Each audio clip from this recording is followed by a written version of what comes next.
Hello and welcome to the new series of Drishti IAS. I am Pooja Dwivedi, and in this segment today, we are going to discuss about how India is the driving force behind Quad. Now, India being a regional power, a benevolent power and a rising power, is being acknowledged as the driving force inside the Quad, behind the Quad, by the White House.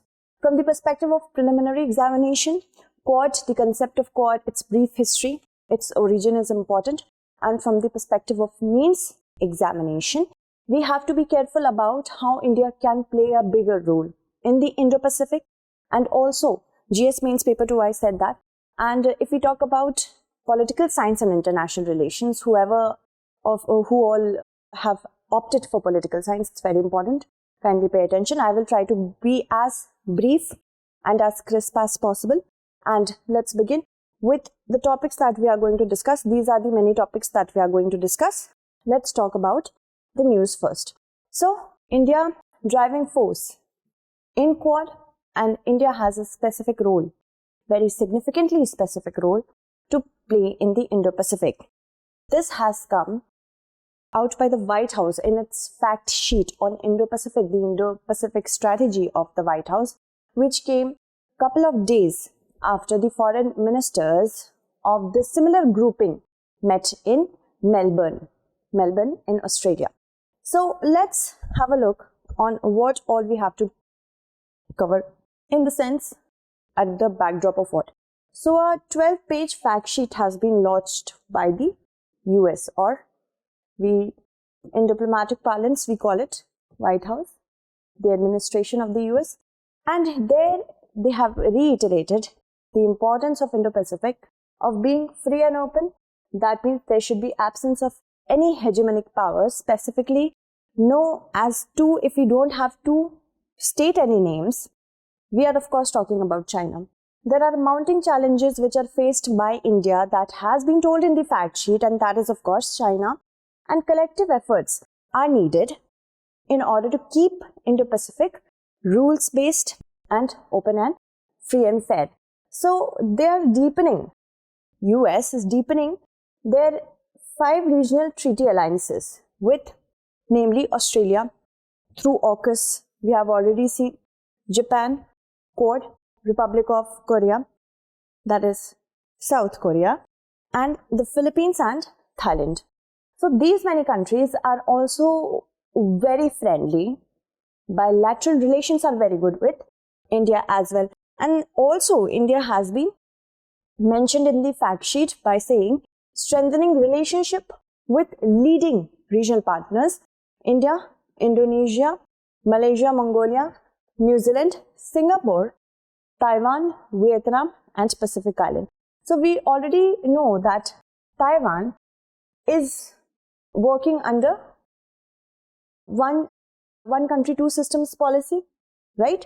So Taiwan, having a mention of Taiwan in the fact sheet, will send a message to China that bilateral relations are being made with Taiwan in defense sector as well, without the acknowledgement of it being a part of China.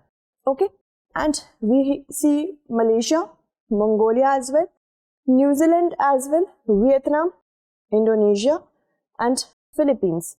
So Philippines, Vietnam, these countries have overlapping claims in the disputed region of South China Sea. So as you can see, the message is loud and clear. Moving on, if we talk about the Quad, what is Quad? Quadrilateral group. Quadrilateral security dialogue, which is known as, is an informal grouping. There are certain words that we have to keep in mind. It's an informal grouping, not formal but informal grouping of 4 countries, namely India, Australia, Japan, and the USA. When did Quad originate? The concept of Quad had very minor or very, you can call it nascent origin in the year 2004. After the aftermath of tsunami, when these 4 countries having a coordinated approach towards dealing with tsunami, they came into being. Okay, so because of that reason, it originated. But it wasn't As of yet, it also has not been formalized, but it has gained currency, it has gained power in the last 3 to 4 years. Okay? And basically, in the year 2007, on the sidelines of ASEAN, these 4 countries met. And because of the Japanese Prime Minister Shinzo Abe's speech at the confluence of 2 seas, that means Indian Ocean and Pacific Ocean. Indian Ocean and Pacific Ocean, at the speech, at the acknowledgement of this factor, confluence of 2 seas, it started gaining a lot of currency. Okay? And then now Quad actually works as an informal grouping through many channels, such as foreign ministers meeting, heads of state meeting, also drills, maritime security drills. Malabar exercise is a huge part of it, but it is of course not liked by China. So basic aim of Quad is to maintain maritime security and also try to look beyond security. But the bigger challenge is maritime security because of the presence of China. As China is having its presence in the Pacific region, Western Pacific region, through the South China Sea, we have seen how China is becoming aggressive day by day. Quad has become more important right now than it ever has been. Alright, let's move forward and talk about how China is upset with Quad. Recently, because of many treaties such as AUKUS, Quad, China is irked by calling it an Asian NATO. It is saying that this is an Asian NATO, and we have seen how NATO or NATO, both are correct. So how NATO or NATO, they have again come under the fire of Russia. So you can see China and Russia both are actually against NATO in general, and China has called Quad an Asian NATO, which is not correct. Not correct because it's not formalized as of yet, right? While NATO has been formalized long time back. It's not a military alliance. Quad is not a military alliance. It is basically a maritime security alliance. It's not offensive. It's defensive. It has a principle to abide by. The like-mindedness of the country make these countries come together and find a platform for dialogue. Okay, so let's move on and talk about Indo Pacific. What is Indo Pacific? Indo Pacific has gained currency in the last 10 years. It's a rather new concept, not very new, but still a new concept. It was earlier known as Asia Pacific, but because of the significance of the country India, it has come to be known as Indo Pacific. That means India as a power is rising on the map, and there has been acknowledgement of India as a power, as a regional power by many countries, making the region as important as Asia Pacific to be called Indo Pacific. This is the western arm of the Pacific Ocean, right? Western arm. I'm talking about South China Sea. Western arm of the Indo Pacific, of the Pacific Ocean, and South China Sea, East China Sea, every sea that comes between it is contested by China. So Indo-Pacific is rather becoming a strategic theater to flex muscles. Not only China is doing so, but also US, along with the partnership of UK and Australia through AUKUS, which is actually a deal between UK, Australia and the US to help Australia have nuclear submarines. Now, nuclear submarines do not mean that they will have nuclear-powered weapons on the submarine. The submarine will be propelled with the help of nuclear energy. And that is very significant. Why? Because Australia is a part of Quad, and by sharing the know-how and technology, of course, US has made it very clear that Australia is a big partner of the US. Alright, let's move forward and talk about what does Indo-Pacific mean. For the US, a free and open Indo-Pacific, which is based on a rules-based order. It's a little different from the, not completely different, but it's a little different from the version of India. We will talk about that as well. So, according to the US, if any country is not following the rules of law and rules on how to have a maritime integration with another countries, they can be thrown out.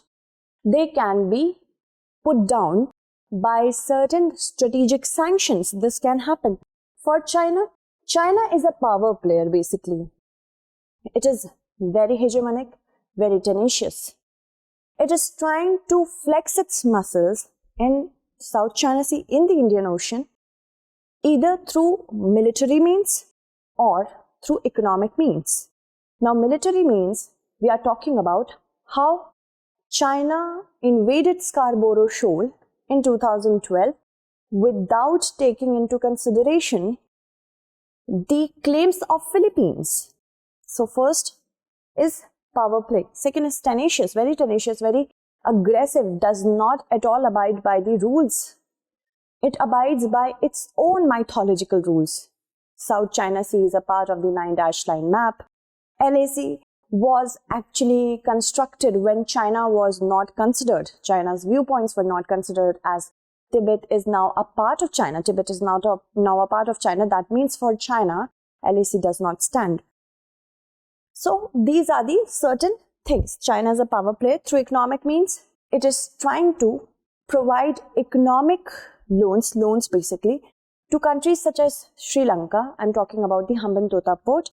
And then when the loans are unable to be paid back by the governments, small governments like Sri Lanka, they take hold of such ports. And because of that, it will wreak havoc for India, because if every small island gets into the grip of China like that, we are of course going to see that a string of pearls. We know that how Chinese naval presence in each and every island will harm India's trade in the future if India is not going to take any sort of stand against China. So for India, we want an open and integrated. Open, that means whatever countries are there having sovereign rights over the Indo-Pacific region, they can be integrated and take the benefit of any economic returns, of any military returns, of anything along with India. And it should be balanced. India does not want any country means any country, neither China, nor US, nor Australia, nor itself to have hegemonic powers over Indo-Pacific. So this is the quite alike. If we can talk about it, is quite alike US itself. So that is why US is saying that India is like-minded. Now, if we talk about importance, strategically it's very important because of trade, because of securing its maritime boundaries. And if we have to talk about the two biggest powers right now in Asia are China and India. So China, we have already seen how it is behaving around South China Sea at the LAC. So first, it's very strategically and security wise important. Economically, it's very important because a huge amount of trade goes through Indo-Pacific region. And because of that, there are the presence of choke points. Choke points, if China gets hold of choke points, it can totally frustrate India's plan of trading through Indo-Pacific. Not only India, but also other countries. Moving on, if we talk about how India, what is the importance of India, I have already told you that from Asia Pacific, it was called Indo-Pacific. Then strengthening its national engagement with the region. Strengthening its national engagement with the region is one of the pillars how India is trying to get hold of Indo-Pacific by selling BrahMos supersonic cruise missile to the Philippines recently. We have seen how India is building its bilateral relation and sending a message to China. Also, the early harvest trade with Australia, India is trying to build economic relation. So India is focusing. It is not a part of a multilateral institution, trade institution, or trade and services institution like the RCEP, planning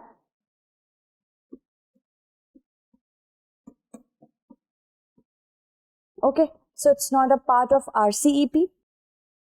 If it is not a part of RCEP, that does not mean that it cannot build bilateral relations. Okay, so strong first is that. Second is stronger partnership with like-minded nations. Like we have a grouping of Quad. The nations which are included in Quad are excessively democratic. They have like-mindedness towards building an open, fair and integrated Indo Pacific. Similarly, India is also supportive to AUKUS and very supportive to ASEAN through its Act East policy. So these are the two pillars on which India works. There are certain challenges. Biggest challenges, China's hegemonic alliances and string of pearls. Suppose this is India, this is Sri Lanka, here we had Bangladesh, Myanmar, okay, then here we have Maldives. So if China already has ports in Bangladesh, Myanmar and Sri Lanka, Maldives. So if the debt trap,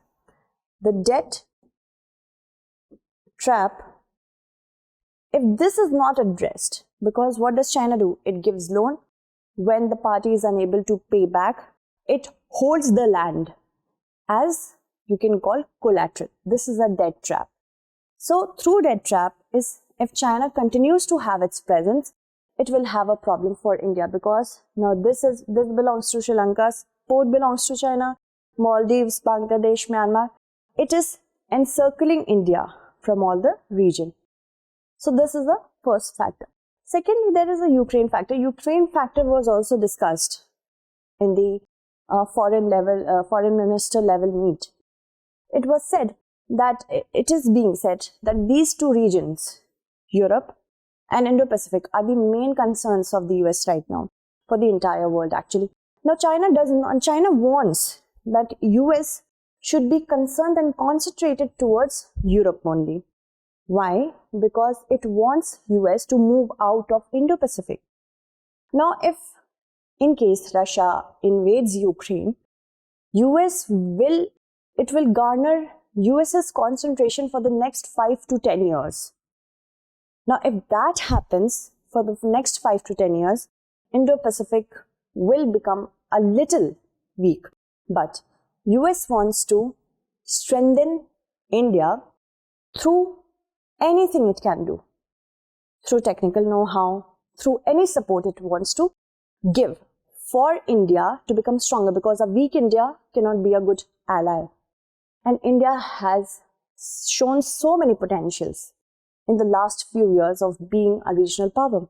India is definitely a sovereign state.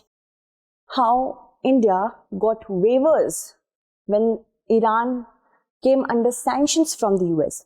How India abstained from voting when Ukraine's issue was raised at the UNSC. It shows that India is not under any sort of pressure, right? Moving on, let's talk about the way forward. India needs to pursue bilateral issues, keeping in mind that it's not a part of the RCEP, which is China-led, keeping in mind that it's not impossible for India to have free trade agreements and better bilateral support. Also, look beyond security. Security is not the only concern. If India can help any country in the Indo-Pacific, in return of help from that country in sectors such as clean energy, economic clout, building economic clout, why not? In the field of artificial intelligence, there are so many sectors where India can look for cooperation and make every country feel like that security is not the only matter. We should look beyond that. Also reiterate like-mindedness. How like-minded countries such as Japan, Australia, India and US have come together to form such a beautiful grouping. a grouping which is not against China itself. It is actually against any hegemonic power. So, in order to understand that democracy is important not only internally but internationally, this group was formed. So, like-mindedness is very important, and like-minded countries can also become Quad, making it Quad plus, right? Let's move on to our mains-based question. How has India come across as a benevolent power in the Indo Pacific? What are the challenges India will have to tackle in the Indo Pacific? Okay, write it in 250 words. So that's it for today. Tomorrow we shall meet again with another segment. Until then, stay updated, and thank you so much for watching.